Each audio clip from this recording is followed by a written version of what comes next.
अगर हम खाना खाए बिना ज़िंदा रह सकते हैं तो इसका हमारी ज़िंदगी पे क्या असर होगा।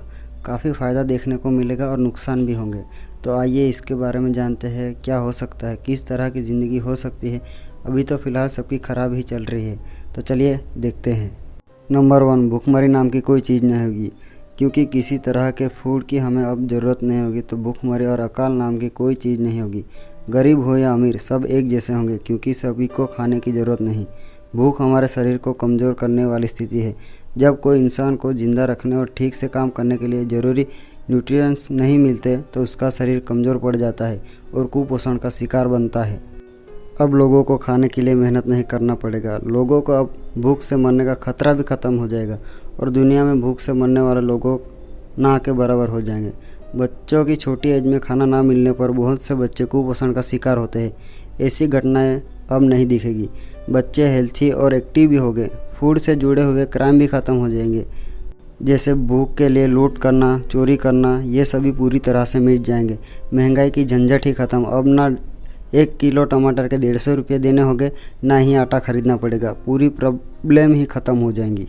दूसरी ओर एग्रीकल्चर और फूड नष्ट हो जाएंगे। देखो, अगर हमें खाने की ही ज़रूरत नहीं रहेगी तो हम किसी तरह की खेती भी नहीं करेंगे और पशुओं को भी नहीं पालेंगे। अब हम इस खाली पड़ी हुई ज़मीन को अपने घर बनाने के लिए या किसी तरह की एनर्जी प्रोड्यूस करने के लिए इस्तेमाल करेंगे। इसके कुछ फ़ायदे भी होंगे, जैसे ज़मीन की लड़ाई जो सदियों से चली आ रही है वो शायद कम हो जाए, पर शायद ना हो, क्योंकि हम खेती के लिए तो ज़मीन का यूज़ ना करें पर दूसरी चीज़ों के लिए इस्तेमाल ज़रूर करेंगे। इससे फार्मर जो खेती करते हैं उनकी मौत नहीं होगी, क्योंकि ना ही अनाज बिगड़ने का टेंशन, ना ही लोन चुकाने का। खेती ना करने से फूड पूरी तरह से लुप्त हो जाएंगे, जैसे अभी कुछ जानवर हमेशा के लिए लुप्त हो गए हैं। हम अनाज उगाने के लिए ज़मीन की ज़रूरत तो नहीं है, पर दूसरी चीज़ों के लिए चाहिए। तो जैसे ही हम अनाज आज जंगलों को नष्ट कर रहे हैं, वैसे ही तब भी नष्ट करेंगे, क्योंकि हमें अपना घर या इंडस्ट्री बनानी है। इससे एटमॉस्फेयर में नुकसान का खतरा बढ़ जाएगा। फिर भले ही फूड से होने वाली बीमारियों से तो हम बच जाएंगे, पर एयर से होने वाली बीमारी वैसे शायद ना बच सके। इसीलिए अगर कृषि लुप्त हो गई तो इन्वायरमेंट भी ख़त्म हो जाएगा। आगे देखें तो लोग हेल्थी हो गए।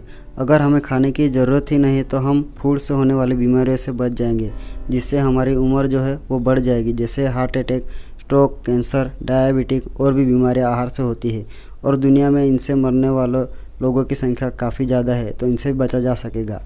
अब हम पहले से ज़्यादा स्वतंत्र और फ्लेक्सिबल हो गए। खाने की ज़रूरत ना होने की वजह से हम अपनी ताकत दूसरी चीज़ों पर खर्च करने के लिए कैपेबल होंगे। जो काम करना चाहे वो लंबे समय तक कर सकते हैं। अगर आप पत्थर तोड़ने का काम लगातार 10 सालों तक करना चाहें तो वो भी बड़ी आसानी से कर सकते हैं, क्योंकि शरीर की एनर्जी वैसी की वैसी बनी रहेगी। उसे चार्ज करने के लिए किसी चीज़ की ज़रूरत नहीं है। हम जहाँ चाहे वहाँ घूम सकते हैं। दूसरी ओर हमें खाने की ज़रूरत ना होने से बच्चे जितने चाहे उतने पैदा करेंगे, क्योंकि उनको खिलाना तो कुछ है नहीं, बस बच्चे पैदा करके छोड़ दो, ऐसे ही हवा में बड़े हो जाएंगे। पर यह भी ध्यान रखना ज़रूरी है कि रहने की जगह लिमिटेड है। तो ओवर पॉपुलेशन आज भी प्रॉब्लम है और कल भी होगी, यह हमेशा बनी रहेगी। पर खाना ना खाने से हम अमर नहीं हो जाते। हमारी कुछ तो उम्र तय होगी, जिसको ख़त्म करके हम मृत्यु के द्वार पर पहुँच जाएंगे। और देखा जाए तो सोशल और कल्चरल चेंज होगा। अगर हम खाना खाए बिना ज़िंदा रह सकते हैं तो ये हमारे समाज और कल्चर को पूरी तरह से बदल देगा, क्योंकि खाना सिर्फ पेट भरने या जीवित रहने के लिए सीमित नहीं है। ये हमारे प्रकृति से लगाव और हमारे ट्रेडिशन से जुड़ा हुआ है। फूड हमें एक साथ जोड़ता है, जैसे परिवार खाने के आसपास घूमने वाली घटना है, और त्यौहार में भी इसका रोल महत्वपूर्ण है। इसलिए अब यहाँ रेस्टोरेंट या खाने पीने की जगह नहीं होगी जहां हम बैठ सके एक साथ। बहुत से लोगों का रोज़गार भी ख़त्म हो जाएगा। अब त्यौहार भी अलग तरह से मनाएंगे, क्योंकि इसमें एक दूसरे से बांटने के लिए कोई चीज़ नहीं होगी। अब शायद दिवाली, क्रिसमस या ईद जैसे त्यौहार में खाने का कोई कॉन्सेप्ट नहीं होगा, सिर्फ बात होगी और कुछ नहीं। अब ना ही सुबह चाय मिलेगी, ना ही कॉफ़ी। किसी तरह की टी स्टॉल नहीं दिखेगा जहाँ बैठ के हम एक साथ बातचीत कर सकें।